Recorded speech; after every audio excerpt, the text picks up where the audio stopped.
ఆ చేయి పట్టుకుని పూజించి, ఏమి భాగ్యం అండి నిజంగా, ఆ కంకణములు మెరిసిపోయే చేతిని తన రెండు చేతులతో పట్టుకుని కళ్ళకద్దుకుని, స్వామి ఈ చేతులు కదా లోకరక్షణ చేసే చేతులు అని ఆ నీటిధార పడుతుంటే తుభ్యం నమః అంటూ చతుర్థి విభక్తి వేసి దానం చేసేసాడు.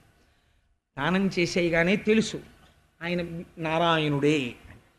ఇప్పుడు ఆయన ఒక మాట అడిగారు, దానం పుచ్చుకున్నవాడు భూదానం పొందితే కొలిచి చూసుకోవాలి. ఎక్కడో స్థలం కొని యజమాని వెళ్ళి కొన్న రోజున భూమిని తొక్కలేదనుకోండి, చెప్పులు లేకుండా తొక్కాలి. ఆ భూమిని తొక్కలేదనుకోండి భూమి యొక్క ఆగ్రహమునకు గురవుతాడు. అందుకని తొక్కి చూసుకోవాలి ఒకసారి యజమాని. అదొక పెద్ద నియమం ఉంటుంది. దానం పుచ్చుకున్నా భూమి కొనుక్కున్నా అక్కడికి వెళ్ళి ఒకసారి తొక్కాలి ప్రయత్నపూర్వకంగా. అందుచేత ఒకసారి 3 అడుగులు కొలిచి చూసుకోవాలంటే తొక్కి చూసుకోవాలి. కాబట్టి ఇప్పుడు ఏమయ్యా 3 అడుగులు దానం చేశావు కదా కొలుచుకోనా అన్నాడు. అయ్యో కొలుచుకోండి అన్నాడు. అనగానే ఇప్పుడు 3 అడుగులు కొలవాలి. అందుకని ఏమడిగాడు? అడిగినప్పుడే ఒంటివాడ నాకు 1-2 అడుగుల మెర్రయిమ్ము నేను మెర్రయొల్ల. 1-2 అడుగులని కదా అడిగాడు. అందుకని వెంటనే పెరిగిపోవడం మొదలుపెట్టాడు. ఇప్పుడు ఈ పాదాలతో కొలిచి చూసుకోవాలి భూమిని. అందుకని ఇంతంతైవటుడింతయై మరియుతానింతై అభోవీధిపై అంతైతో అని తోయదమండలగ్రమున కల్లంతై ప్రభారాశిపై అంతై చంద్రునకంతయై ధ్రువునిపై అంతై. ఎంత పెరిగి పోతన గారి రచన వైశిష్ట్యం ఏమిటో తెలుసా అండి? మనం పెరిగేటప్పుడు మాట చెప్తాం, ఎంతరా అన్నాం అనుకోండి, అంత అంత ఇంత అంటూ ఉంటాం. పద్యం అలాగే పడింది. అంటే ఆయన ఇక్కడ దర్శనం చేస్తున్నారు. ఇంతంతైవటుడు ఇంతయై మరియుతానింతై అభోవీధిపై అంతై తోయదమండలగ్రమున కల్లంతై ప్రభారాశిపై అంతై చంద్రునకంతయై ధ్రువునిపై అంతై మహర్వాటిపై అంతై సత్య పదోన్నగుచు బ్రహ్మాండ అంత సంవర్తి అయి. ఇన్ని మాటలు అంతై అంతై అంతై అన్న మాట యతిప్రాసలకి కట్టుబడిపోయిందో చూడండి. ఇది పలికెడిది భాగవతమట పలికించు విభుండు రామభద్రుండట నే పలికిన భవహరమగునట పలికెద వేరొండుగాధ పలుకగనేలా అంటే అటువంటి వృత్తం పడింది పోతన గారికి. అందుకని ఇంతంతై వటుడింతయై మరియుతానింతై అభోవీధిపై అంతై తోయదమండలగ్రమున కల్లంతై ప్రభారాశిపై అంతై. పెరిగిపోతుంటే ఇంతగా వచ్చిన పొట్టి వామనుడు అలా అలా ఇంతై ఇంతై ఇంతై పెరుగుతున్నాడు. సత్యలోకానికి వెళ్ళాడు. సత్యలోకం దాటిపోయాడు. ఇంకా పైకి వెళ్ళిపోయాడు. ఆ పైన ఉండేటటువంటి సూర్యమండలాన్ని దాటిపోయాడు. ధ్రువమండలాన్ని దాటిపోయాడు. ఆ పైన ఉన్న మహర్లోకం దాటిపోయాడు. ఊర్ధ్వలోకాలు దాటిపోయాడు. సహస్రశీర్ష పురుష సహస్రాక్ష సహస్రపాత్ స భూమిం విశ్వతో వృత్వా అత్యతిష్ట దశాంగుళం. ఈ బ్రహ్మాండాలు ఎంతవరకు ఉన్నాయో అంతకన్నా 10 అంగుళాలు పైకి పెరిగిపోయాడు. ఇలా ఎక్కడ వేలు పెడితే సూది మోపడానికి వీలు లేనంతగా దేవతలలో, పితృదేవతలలో, పక్షులలో, ధర్మములో, అధర్మములో, మృత్యువులో, లోకములలో, నీటిలో, భూమిలో, అగ్నిలో నిలబడిపోయాడు. నిలబడిపోతే ఎలా ఉందా స్వరూపం? పట్టు పీతాంబరం కట్టుకుని, కౌమోదికి గద పట్టుకుని, శార్ంగం అనేటటువంటి ఆ ధనస్సు చేతిలో పట్టుకుని, ఒక చేతిలో కమలం పట్టుకుని, ఒక చేతిలో సుదర్శన చక్రం పట్టుకుని, ఆయన తొడలలో పక్షులు కనపడుతున్నాయి. సమస్త పక్షులు ఇందులో కనపడుతుండగా, నాభియందు సముద్రం కనపడుతుండగా, హృదయమునందు ధర్మము కనపడుతుండగా, వీపునందు అధర్మము కనపడుతుండగా, ముఖమునందు బ్రాహ్మణలోకము కనపడుతుండగా, మొత్తం ఈ లోకములలో ఉన్నటువంటి సమస్తమునందు తాను నిండి నిబిడీకృతమైపోయాడు. అలా దాటి వెళ్ళిపోతుంటే ఆ పాదం, ఒక పాదం పెట్టి కొలిచేస్తున్నాడు. ఇలాగా కొలిచి వ్యాపకత్వంతో ఆక్రమిస్తున్నాడు. పెద్ద హడావిడి పుట్టింది లోకాలన్నింటిలో. విష్ణుపాదం వస్తోంది పైకి కొలవడానికని. వచ్చేస్తుంటే చతుర్ముఖ బ్రహ్మగారు తపస్సమాధిలో ఉన్నాడు. ఏమిట్రా ఈ అల్లరి అని గభాల పైకి వచ్చాడు. ఏమైందిరా అన్నాడు. అంటే ఏమల్లరంటావేమిటి మహాశయ, చూడు వచ్చేస్తోంది ఆ పాదం, అదిగో పైకి. ఎర్రటి అరికాలుతో కాలి అందియ కిందకి జారి ఆ పంచ కొంచెం కిందకి వెళ్ళి అదిగో ఆ పాదం కొలవడానికి పైకి వస్తోంది అన్నారు. ఆయన గభాలన కమండలం పట్టుకుని చూసి, తన పుట్టిల్లిద పొమ్మడంతు నజుడున్ తన్నాభి పంకేరుహంబు నిరీక్షించి నటించి తత్పాద శేచనముంచేస కమండలూతకములం చల్లించి తత్తోయముల్ వినువీధిన్ ప్రవహించ దేవనదిగా విశ్వాత్ము కీర్తి ప్రభం. అమ్మ, నన్ను కన్న తండ్రి, ఆయన నాభి కమలంలోంచి పుట్టాను రా, మా నాన్నగారు వస్తున్నారు ఇవాళ, అబ్బో ఆయన పాదం వస్తోందని పొంగిపోయి నా తండ్రి వస్తే నేను కాళ్ళు కడగద్దు అని చతుర్ముఖ బ్రహ్మగారి కమండలంలో నీళ్లు పోసుకుని ఆ పాదాన్ని గబగబ గబగబ కడిగేసి శిరస్సును ప్రోక్షణ చేసుకుని ఆచమించారట. ఆ పాదములు కడిగిన నీళ్లు దేవనదిగా ప్రవహించాయి ఆకాశంలో. అలా ఇంకా పెరిగి వెళ్ళిపోయింది. పోతన గారు అన్నారు, అలా పైకి వెళ్ళి లోకములంతటా కొలిచిన పాదము కింద ఉన్న పాదము. ఈ కింది లోకాలన్నిటినీ ఒక పాదం కొలిచింది, పై లోకాలన్నిటినీ ఒక పాదం కొలిచింది. నవ్వుతూ తాను నిలబడిపోయి ఉన్నాడు. ఇట్లాంటి మూర్తిని చూసి, రెండు పాదాలు చూసి పోతన గారు అంటారు, ఒక పదము కింద నుర్వి పంకజమునంటుకొన్న పంకజము పోలే. ఒక పాదం కింద ఉన్నటువంటి ఈ భూమి అంతా కూడా చూస్తే ఎలా ఉందంటేట, తామర పువ్వుని బోర్లు ఇస్తే దానికి కొద్దిగా బురదంటుకుంటే ఎలా ఉందో అలా ఉందిట ఆ భూమి. ఒక పాదము ఇలా తామర పువ్వులా పైకెక్కితే అది పైన తేటు రీతి వెలిసే నృప. ఒక పద్మము మీద కందిరీగా వాళ్తే ఎలా ఉంటుందో ఆకాశం అలా ఉందిట. రెండు పాదాలు రెండు తామర పువ్వుల్లా ఉన్నాయిట. భూమి బురదలా ఉంది, ఆకాశం తేనెటీగలా ఉంది. అలా రెండు పాదాలతో ఉంటే ఇలా పెరిగిపోతున్న వామనమూర్తిని ఇక్కడ దర్శనం చెయ్యాలి కదా. మరి ఇక్కడ దర్శనం చెయ్యడం కోసమని పోతన గారు చేసిన ప్రయోగం అనితర సామాన్యమైన ప్రయోగం ఒకటి చేశారు. ఒక రైలు చాలా వేగంగా వెళ్ళిపోతోంది అనుకోండి, ఎంత వేగంగా వెళుతోంది అని అడిగారు అనుకోండి. ఇంకొక వేగంగా వెళ్ళిపోతున్న రైలు ఇలా వెళ్ళిపోతోంది అనుకోండి, ఏది వేగంగా వెళుతోంది చెప్పలేం.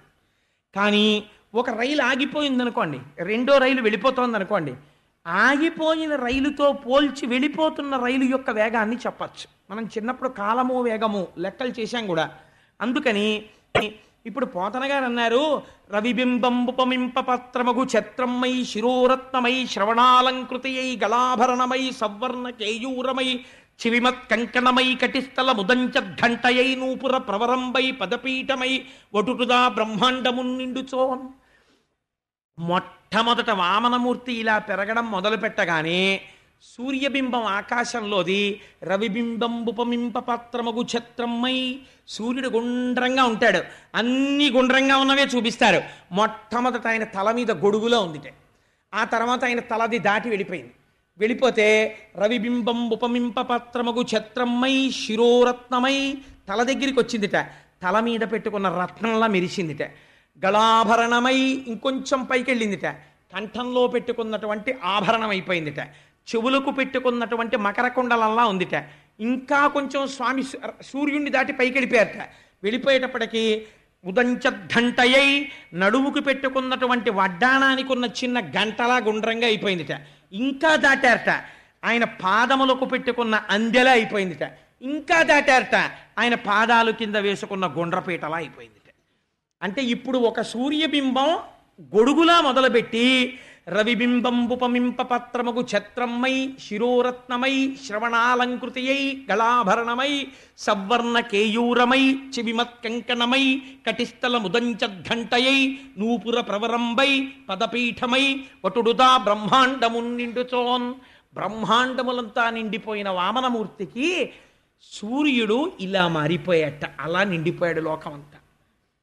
నిండిపోయి 2 అడుగులతో కొలిచాను, ఇంకా 3వ అడుగు రావాలి నాకు అని మళ్ళీ వామనమూర్తి అయిపోయాడు.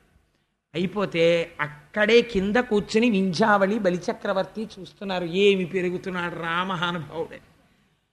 వటు అయిపోయి వచ్చి, ఏమయ్యా 1-2 అడుగుల మెరయిమ్ము సొమ్ము మెరలొల్ల కోర్కె తీర బ్రహ్మ కూకటి ముట్టెద దానకు సుఖ సాంద్ర దానవేంద్ర అని అడిగాను.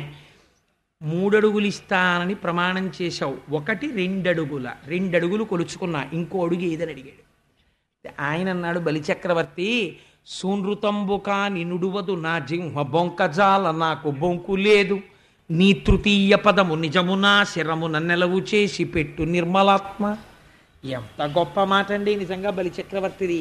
ఆయన అన్నాడు, సూనృతంబుకా నినుడువదు నా జింహ, నా నోరు ఎప్పుడూ అబద్ధం చెప్పదు. బొంకజాల నాకు బొంకు లేదు, నేను అబద్ధం చెప్పలేదు. నీ తృతీయ పదము నిజము నాశిరమున నెలవు చేసి పెట్టు నిర్మలాత్మ, నీ 3వ అడుగు నా తల మీద పెట్టు అంటే స్వామి వెంటనే 3వ అడుగు తల మీద పెట్టమని బలిచక్రవర్తి లేచాడు. గరుడుడికి ఆజ్ఞ ఇచ్చాడు, వరుణ పాశాలతో కట్టేసేయమని. వరుణ పాశాలతో కట్టేశాడు. కట్టేస్తే అలా నిలబడిపోయాడు. వెంటనే రాక్షసులు గమనించారు. శ్రీమన్నారాయణుడు వటువు రూపంలో వచ్చి మన రాజ్యాన్ని కొల్లగొట్టాడు. కాబట్టి వెంటనే కత్తులు ఆయుధాలు పట్టుకురండి, శ్రీ మహావిష్ణువుని నిర్జిద్దాం అన్నాడు. బలిచక్రవర్తి అన్నాడు, వేళ కాని వేళ క్రోధం తెచ్చుకోకూడదు. ఎవడు నాకు ఈ సిరి ఇచ్చాడో వాడే ఆ సిరిని తీసేసుకున్నాడు. కాబట్టి మీరందరూ ప్రశాంత మనస్కులై ఉండండి, ఎవ్వరూ యుద్ధం చేయకండి అన్నాడు. వాళ్ళని ఏమైనా చేస్తాడేమోనని భయపడి ఈ రాక్షసులందరూ రసాతలానికి పారిపోయారు, పాతాళలోకానికి. వింధ్యావళి వెళ్ళి శ్రీమన్నారాయణుడి పాదముల మీద పడి ఏడ్చింది. స్వామి, నా భర్తకి వచ్చిన వాడెవరో తెలుసు, రాజ్యము పోతుందని తెలుసు, తెలిసి కూడా దానం చేశాడు. దానం చేస్తే నువ్వు వరుణపాశాలతో కట్టి నించోపెట్టావు నా భర్తని. ఏ పాపం చేశాడని ఇలా కట్టి నిలబెట్టావు? నాకు జవాబు చెప్పు. నీకు అనాథరక్షకుడని పేరు, నీ సన్నిధానంలో నేను అనాథనవడమా? నువ్వు రక్షకుడవి, నాకు భర్తృ భిక్ష పెట్టు, నా 5వ తనం నిలబెట్టు, నా భర్త జోలికి నువ్వు వెళ్ళవద్దు అని ప్రార్థన చేసింది. ఆశ్చర్యం ఏమిటో తెలుసా అండి? చతుర్ముఖ బ్రహ్మగారు వచ్చి ప్రార్థన చేశాడు. బాహులు పదములు కట్టిన, బాహువులు కట్టేశాడు, పాదాలు కట్టేశాడు. శ్రీహరి కృప కాక ఏమని నిలిచిన బలిని చూచి హాహారవ మొసగే దశ దిగంతములందున్. 10 దిక్కుల వాళ్ళు కూడా వరుణపాశాలతో కడుతుంటే నాకిది శ్రీమన్నారాయణ అనుగ్రహం అని నమస్కరిస్తూ నిలబడిపోయిన బలిని చూసి ఇంత శిక్ష వేయడమా అని హాహారవ వచ్చిందిట 10 దిక్కులలోంచి. ఒక్కళ్ళు ప్రార్థన చేస్తున్నారు. బ్రహ్మగారు వచ్చి అన్నారు, ఇటువంటి భక్తుణ్ణి నేను ఇతపూర్వం చూడలేదు. మహానుభావుడు నువ్వు వచ్చావని తెలిసి, తన ఐశ్వర్యం పోతుందని తెలిసి దానం చేశాడు. వరుణపాశాలతో కట్టడం న్యాయమా స్వామి? విడిచిపెట్టమన్నారు. వింధ్యావళి ప్రార్థన చేసింది. ఇప్పుడు ప్రహ్లాదుడు వచ్చాడు, తాతగారు. వస్తే ఆ ప్రహ్లాదుడు గబగబా నడిచి వస్తూ శ్రీమన్నారాయణుడిని చూసి పొంగిపోతుంటే బలిచక్రవర్తి అప్పుడు ఏడ్చాడు. ఎందుకు ఏడ్చాడోట తెలుసా అండి? నా కాళ్ళు చేతులు వరుణపాశాలతో కట్టేశారు. ఇంతటి మహాపురుషుడైన మా తాతగారు వస్తుంటే నేను నమస్కరించలేకపోతున్నాను చేతులుండి. తాతగారిని చూసి నమస్కరించకపోవడం, తండ్రి గారికి కాళ్ళు కడుక్కోవడానికి చెంబుతో నీళ్ళు ఇవ్వకపోవడం ఎంత దుష్ట సంప్రదాయమో. చతుర్ముఖ బ్రహ్మగారంతటి వాడు తండ్రి కాళ్ళు కడగడానికి ఎలా పరిగెత్తుకొచ్చాడో కమండలం పట్టుకుని చూస్తే మన సంస్కృతి ఎంత గొప్పదో అర్థమవుతుంది. అందుచేత ఈ పరిస్థితిని చూసి కన్నుల నీరు కారుస్తూ నేను ప్రహ్లాదుడికి నమస్కరించలేకపోతున్నానని ఏడుస్తూ నిలబడ్డట. నిలబడితే ప్రహ్లాదుడు ఎంత గొప్పగా మాట్లాడాడో తెలుసా అండి? ఆయన దగ్గరికి వచ్చి, అయ్యో అదేమిటండి అలా కట్టేశారు అనలేదు.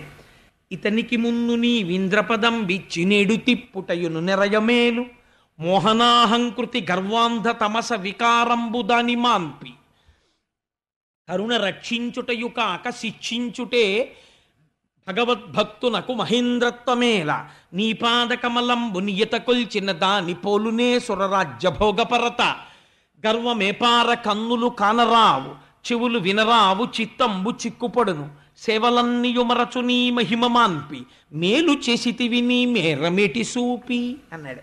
ఎటువంటి పద్యం చెప్పాడో చూడండి. ఇతనికి మున్ను నీ వింద్రపదం బిచ్చి నెడు త్రిప్పుటయును నిరయమేలు. మొన్న మా ఇంటికి ఒకరోజు ఉదయం ఒక తల్లి ఫోన్ చేసింది. ఆ తల్లి భర్తకి చాలా పెద్ద ప్రమాదం వచ్చింది.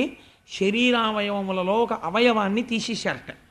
తీసేస్తే నేను ఆవిడ మాటలు విని, ఆవిడ మహాభక్తురాలు, ఈ ఊళ్ళో ఒక ప్రముఖమైనటువంటి వ్యక్తి యొక్క కూతురు. ఆ తల్లి నాకు పేరు చెప్పడం ఇష్టం లేదు, మహాభక్తురాలు, పిచ్చి తల్లి, కృష్ణ పరమాత్మని నమ్ముకున్న తల్లి. ఆవిడ ఫోన్ చేసింది, కోటేశ్వరరావు గారు నా భర్త గారికి కాలు తీసేశారండి. మీరు తరచు చెప్తుంటారు కదా కష్టం వచ్చినప్పుడే ఈశ్వరుణ్ణి మర్చిపోకూడదని. ఏ జన్మలో చేసిన పాపమో నా భర్త కాలు పోయింది, కుర్చీలో కూర్చుని తిరుగుతారు, కానీ ఈ కష్టం తట్టుకుని భగవంతుని పాదముల యందు విస్మృతి పోకుండా ఉండడానికి, విస్మృతి కలగకుండా ఆయన పాదములు నమ్ముకోవడానికి, ఈ కష్టములో కూడా నా స్వామి భక్తి నాకు నిలబడడానికి నేనేం చదువుకోనో నాకు సెలవివ్వండి అని. అమ్మా ఎన్ని మెట్లు పైకెక్కిపోయావమ్మా, నోటితో చెప్పాను నేను, అనుష్ఠానంలోకి తెచ్చుకున్నావు నువ్వు అని మనసులో ఆ తల్లి పాదాలకి నేను నమస్కరించాను. అమ్మ భీష్మస్తుతి చదువుకోండి అని సలహా ఇచ్చాను. ఒక్కొక్కరు విన్నవాళ్ళల్లా ఉంటారు, కానీ ఎంత ఎదిగిపోతారో. అందుకని ఒక్కొక్కనాడు చెప్పినవాడు గొప్ప అనుకుంటారు, విన్నవాళ్లలో ఎంతమంది మహాత్ములు ఉన్నారో మనకి తెలియదు. అందుకే నేను ఎప్పుడైనా ఏదైనా ఉపమానం చెప్పవలసి వస్తే నాకు చాలా భయం. సభ మీద పెట్టను, నా మీద పెట్టుకుంటాను. అది హీనోపమానమైన నా మీద పెట్టుకుంటాను తప్ప వేరొకరి మీద పెట్టి ఎప్పుడూ చెప్పను. ఏమో ఎంతటి మహాపురుషులు ఉన్నారో సభలో, ఎవరు విని రోజు రోజుకి మెట్లెక్కుతున్నారో నాకేం తెలుసు. నేను దిగజారిపోతూ ఉండొచ్చు, వాళ్ళు ఎక్కిపోతూ ఉండొచ్చు. ఈశ్వరానుగ్రహం వల్ల నేను అలా దిగజారకూడదని కోరుకుంటున్నాను. కాబట్టి ఎంత గొప్ప మాట చెప్తున్నాడో చూడండి. ప్రహ్లాదుడు తన మనవణ్ణి కట్టేశాడు. ఆయన అన్నాడు, ఇతనికి మున్ను నీ వింద్రపదం ఇచ్చి నెడు తిప్పుటయును నిరయమేను. పూర్వం ఇతనికి ఇంద్ర పదవి నీ వల్లే వచ్చింది, నీ అనుగ్రహం లేకపోతే ఎలా వస్తుంది ఇంద్ర పదవి? గురువు నువ్వే, మొదటి గురువువి నువ్వే. శుక్రాచార్యుల వారిలో ప్రవేశించావు, యాగం చేయించావు. గురువు యొక్క అనుగ్రహంగా యాగభోక్తవై ఆనాడు విశ్వజిత్ యాగాన్ని ఆదరించి బ్రహ్మాండమైన రథం ఇచ్చావు. దానివల్ల అమరలోకం వచ్చింది, ఇంద్ర పదవి వచ్చింది. ఇచ్చిందెవరు? నువ్వే. ఇవాళ తీసేశావు. చాలా మంచి పని చేశావు. నీ పాద కమలంబునియతి కొల్చిన దాని పోలునే సురరాజ్య భోగపరత. హాయిగా నీ పాదాలు నమ్ముకుని నిన్ను సేవించుకోవడంలో ఉన్న ఐశ్వర్యం, ఐశ్వర్యం ఉన్నవాడు బ్యాంకుకి వెళ్ళి తెచ్చుకోవాలేమో. భగవంతుణ్ణి నమ్ముకున్నవాడు కోరికున్నంత మాత్రాన ఎవరో ఒకరి రూపంలో వచ్చేస్తుందంతే. భగవాన్ రమణులు ఆశ్రమంలో ఉండగా ఒకనాడు కొంతమంది భక్తులు వచ్చి చెప్పారు, భగవాన్ మేము వెళ్ళిపోతున్నామండి ఆశ్రమం నుంచి అన్నారు. ఏమి ఎందుకు వెళ్ళిపోతున్నారు అని అడిగారు. ఆశ్రమంలో ఏమి లేవండి, అన్నీ నిండుకున్నాయి, ఇంకా తప్పు కదా, ఏమీ లేనప్పుడు మేము ఎందుకు ఇక్కడ, అందుకని కొన్నాళ్ళు బాగా తగ్గిపోయే పదార్థాలు మేము వెళ్ళిపోతున్నాం అన్నారు. రమణులు ఎప్పుడు అది రమణుల ఆశ్రమం అంటే ఒప్పుకునేవారు కాదు. నాకేం లేవు, నాకున్నది ఈ మట్టి కమండలం ఒక్కటే అనేవారు.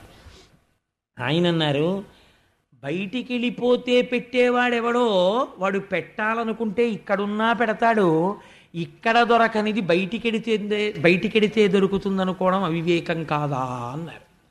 పెట్టేవాడికి అరణ్యంలో ఉన్నా పెట్టడం వచ్చు అన్నారు. ఇంతలో గేట్లోంచి రై అని ఒక లారీ వచ్చింది. వచ్చి డ్రైవర్ దిగి అరుణాచలం తిరువణ్ణామలైలో రమణ మహర్షి గారు ఉన్నటువంటి ఒక చిన్న ఆశ్రమం ఉందిట, ఇదేనా అన్నాడు. ఇదే, ఏం కావాలన్నారు.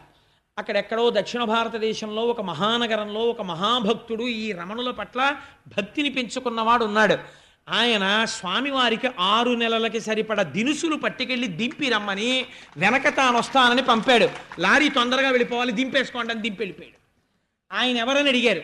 నాకు తెలుసా, లారీకి లోడ్ వేశాడంతే, ప్రతివాడి పేర్లు నాకు తెలుస్తాయా, అందుకని తీసుకొచ్చాను అని దింపి తువ్వాల మీద వేసుకుపోయాడు. అది ఫ్రైట్ పెయిడ్ ట్రక్, మళ్ళీ దానికి ఫ్రైట్ కూడా కట్టక్కర్లేదు, వెళ్ళిపోయింది లారీ. వెంటనే రమణులు నవ్వారు. ఇది ఈశ్వరుడు యొక్క రక్ష. భగవంతుణ్ణి నమ్ముకున్న వాడికి ఎక్కడున్నా ఈశ్వరుడు రక్షిస్తాడు. వాడు ఏది కోరుకున్నా వాడికి వస్తుంది. వాడికి డబ్బుతో పనేం ఉండదు. భగవంతుడు ఉన్నాడు, వాడు కల్పవృక్షం, వాడు కామధేనువు, వాడు దేనికన్నా గొప్పవాడు, వాడివ్వగలడు. ఆ పూనిక ఉన్నప్పుడు నువ్వెందుకు బెంగ పెట్టుకోవాలి? ఇది ప్రహ్లాదుడు అంటున్నాడు. ఎంతటి భక్తితో చూడండి. ఇంద్ర పదవి తీసేస్తే ఎవడికయా ఎక్కువ, ఏడు లోటా అదేమైనా, నాకేం బెంగలేదు. ఈ ఇంద్రపద ఉంటే దరిద్రం ఏమిటో తెలుసా? కళ్ళు కనరావు చిత్తంబు చిక్కుపడును సేవలన్నయు మరచు నీ మహిమ మాన్పి. రోజు ఓ మీటింగు, ఓ సభ, దేవతలు రావడం, అక్కడ ప్రసంగాలు, ఏం చెయ్యాలి, ఏమిటి, ఎలా అడ్మినిస్టర్ చెయ్యాలి, కొత్త చట్టాలు ఏం చెయ్యాలి, ఇవే కదా. ఇప్పుడు ఏ పదవి లేదు, హాయిగా కూర్చుని భగవత్ సేవ చేసుకుంటాడు. ఎంత వరం ఇచ్చావు స్వామి. కళ్ళు కనరావు చిత్తంబు చిక్కుపడును సేవలన్నీయు మరచు నీ మహిమ మాన్పి. మేలు చేసితివి నీ మేరమెటి చూపి. ఇప్పటి వరకు వచ్చిన వాళ్ళందరూ అలా కట్టేశాయేమిటి, అలా కట్టేశాయేమిటి అన్నవాళ్లే. ఎంత బాగా కట్టేశావు, ఎంత వరం ఇచ్చావు అన్నవాడు ప్రహ్లాదుడు ఒకడే. ఇది ప్రహ్లాదుడు అంటే ఆయన అన్నాడు, శ్రీ మహావిష్ణువు మీ అందరూ నన్ను తప్పుగా అర్థం చేసుకుంటున్నారు. నేను బలిచక్రవర్తికి గొప్ప సన్మానమును చేశాను. ఆయన మహానుభావుడు ఆత్మని తీసుకొచ్చి నా పాదముల దగ్గర పెట్టేశాడు. శ్రవణం కీర్తనం విష్ణోః స్మరణం పాదసేవనం అర్చనం వందనం దాస్యం సఖ్యం ఆత్మనివేదనం. ఆత్మనివేదన చేశాడు.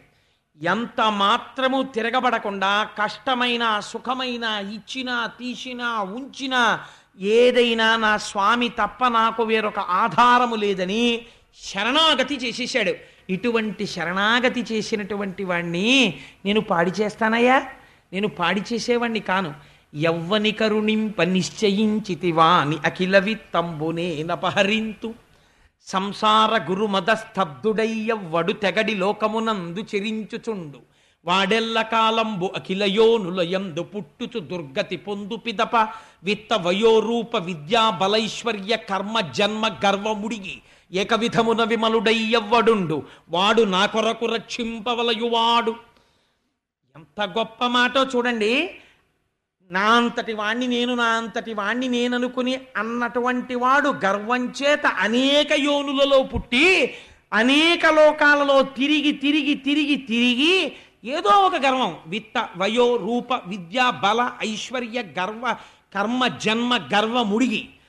అన్నం ఈశ్వరానుగ్రహం, ఐశ్వర్యం ఈశ్వరానుగ్రహం, రాజ్యం ఈశ్వరానుగ్రహం, పాండిత్యం ఈశ్వరానుగ్రహం, ఏది ఉన్నా ఈశ్వరానుగ్రహం అన్న స్థితికి వచ్చేసిన తరువాత కష్టం వచ్చేవాడు ఐశ్వర్యాన్నే తీస్తున్నా కూడా ఈశ్వరానుగ్రహం. అనగలిగిన వాణ్ణి రక్షించడం అన్న మాట నేను అనను. వాడు నా నుంచి రక్షణ పొందడం కాదు, వాడు నా కొరకు రక్షింపవలయువాడు. వాడిని రక్షించకపోతే అసలు నేనున్నాను అని లోకం నమ్మదు. నేనున్నాను అనడానికి గుర్తేమీ, వాడిని రక్షించాలి. ఇప్పుడు అందుకని వాడి కోసం వాడిని రక్షించడం కాదు, నా కోసం వాడిని రక్షించాలి. ఇప్పుడు నేను బలిచక్రవర్తి కోసం బలిచక్రవర్తిని రక్షించట్లేదు, నా కోసం బలిచక్రవర్తిని రక్షిస్తున్నాను. మీకేం తెలుసు పిచ్చాలల్లారా నేను వాడికి ఏమి ఇవ్వబోతున్నాను? అందుకని వాడు నా కొరకు రక్షింపవలయువాడు, నా కోసం వాడిని రక్షిస్తున్నాను రా. వరుణపాశములతో కట్టాను, ఎవరినైనా సైగ చేస్తాడేమోనని, చెయ్యలేదు, అలా నిలబడిపోయాడు. కాబట్టి నేను వీడికి ఏమిస్తున్నానో మీకు తెలుసా? సావర్ణి మనువు వేళ్లకు దేవేంద్రుండగునితడు దేవతలకు దుర్భాసితమకు నా చోటికి రావింతును అంతు మీద రక్షింతుదయన్. నాకు శరణాగతి చేసి నువ్వే నాకు అన్నీ అని కష్టంలో సుఖంలో నిన్ను సేవింపగ నాపదల్పడమని నిత్యోత్సవం బబ్బని జనమాతృండనని సంసార మోహంబు పైకొనని జ్ఞానము గల్గని గ్రహగతులు కుందింపని మేలు వచ్చిన రాణి అవి నాకు భూషణములే శ్రీకాళహస్తీశ్వర అంటాడు దుర్జటి. అలా ఇన్ని పరీక్ష మీద పరీక్ష పరీక్ష మీద పరీక్ష పెడుతుంటే నాకంతా నారాయణుడి అనుగ్రహమే అని పొంగిపోయిన వీడికి నేను ఇస్తున్న వరమేమిటో తెలుసా? సావర్ణి మనువు వేళ్లకు దేవేంద్రుండగునితడు దేవతలకు.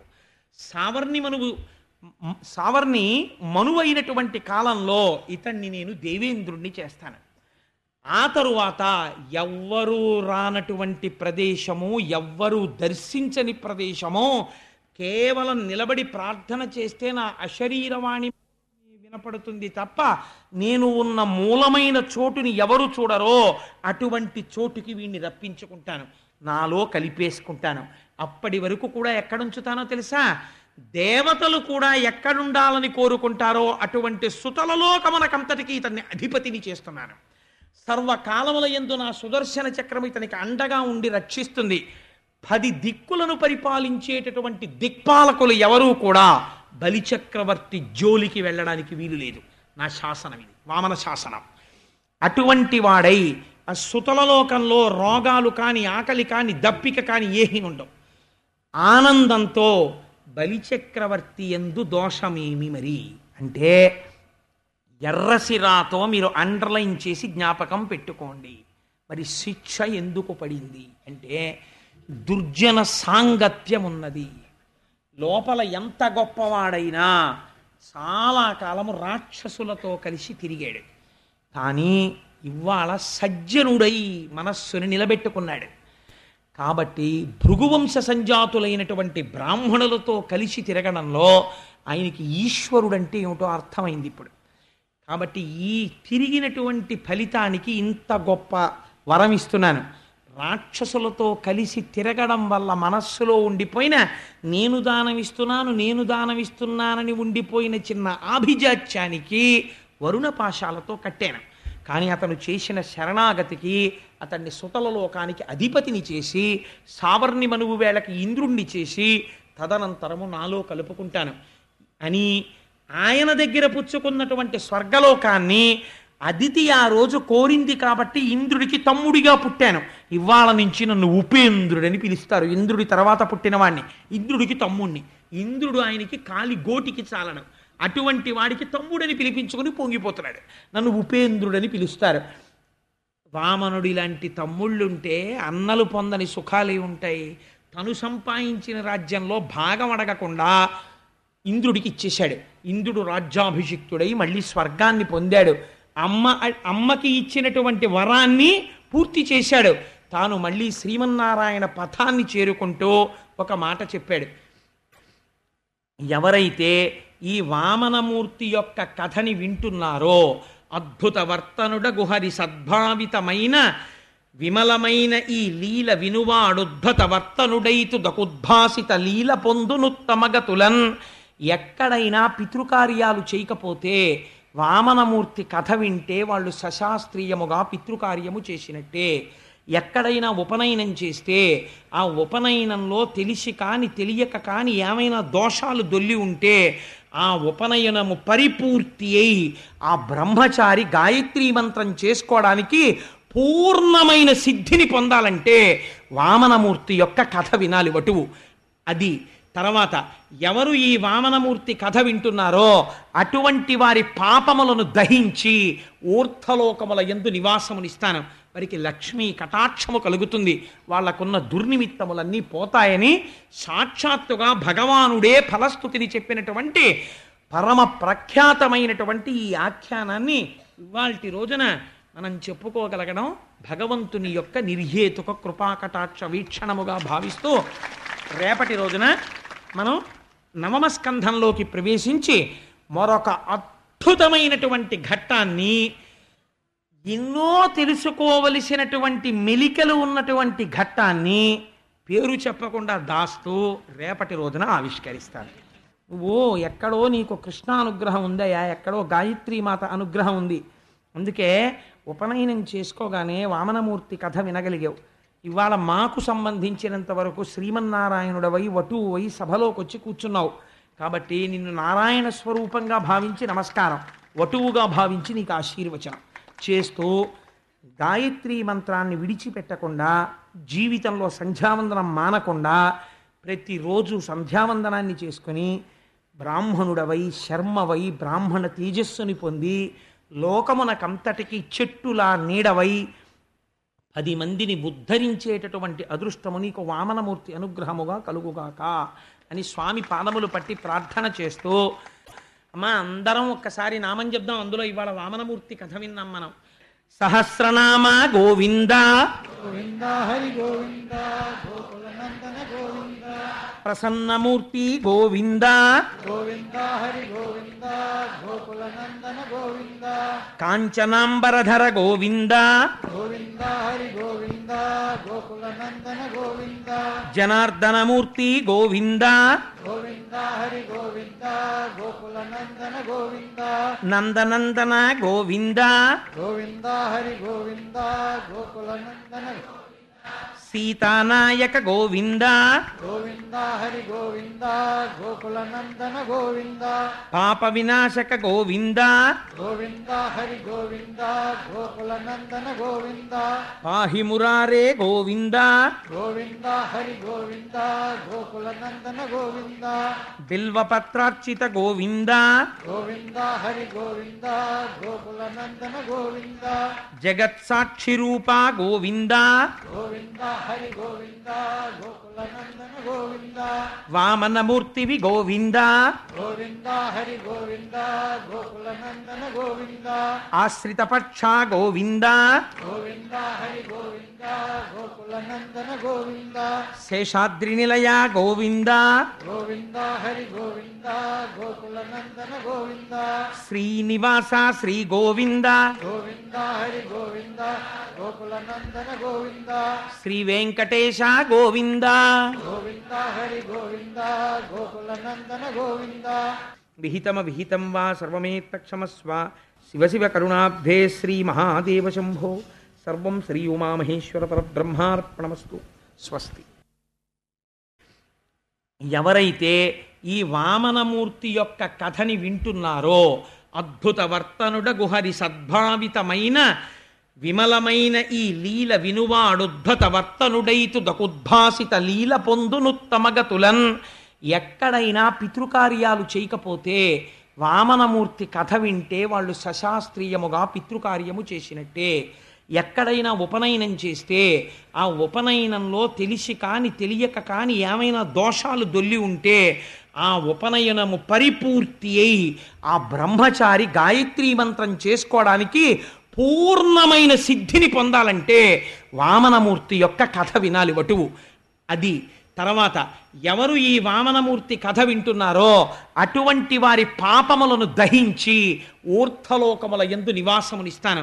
వారికి లక్ష్మీ కటాక్షము కలుగుతుంది, వాళ్లకున్న దుర్నిమిత్తములన్నీ పోతాయని సాక్షాత్తుగా భగవానుడే ఫలస్థుతిని చెప్పినటువంటి పరమ ప్రఖ్యాతమైనటువంటి ఈ ఆఖ్యానాన్ని ఇవాల్టి రోజున మనం చెప్పుకోగలగడం భగవంతుని యొక్క నిర్హేతుక కృపాకటాక్ష వీక్షణముగా భావిస్తూ రేపటి రోజున మనం నవమ స్కంధంలోకి ప్రవేశించి మరొక అద్భుతమైనటువంటి ఘట్టాన్ని, ఎన్నో తెలుసుకోవలసినటువంటి మెలికలు ఉన్నటువంటి ఘట్టాన్ని పేరు చెప్పకుండా దాస్తూ రేపటి రోజున ఆవిష్కరిస్తాను. నువ్వు ఎక్కడో నీకు కృష్ణానుగ్రహం ఉందయా, ఎక్కడో గాయత్రీమాత అనుగ్రహం ఉంది, అందుకే ఉపనయనం చేసుకోగానే వామనమూర్తి కథ వినగలిగావు.